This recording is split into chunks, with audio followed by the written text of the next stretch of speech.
sorry, but this is no laughing matter. I am an officer of the court, and as such, isang katungkulan ko na ipagtanggol ang karangalan at reputasyon ng ating kataas-taasang hukuman. So, I'm sorry. I hope we can still be friends. Sa akin, this is nothing personal. This is part of my duties as an officer of the court. I had to do this. I hope you understand. Alam ko na kung ikaw ay abogado pa rin hanggang ngayon at ako ang gumawa nito, if the situation were reversed, you would have done the same thing. Pero kung gusto mo magkantahan, wala pong problema sa akin. Passion natin yan, kasamang Larry.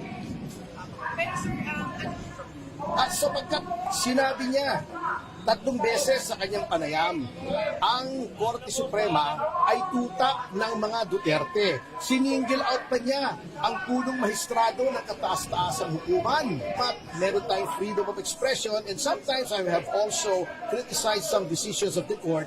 There should be boundaries. Pagka gano'n na pong masyadong vitriolic na at vituperative, masyadong maangas na, at libelous na po yun hindi mo natin maaaring palampasin.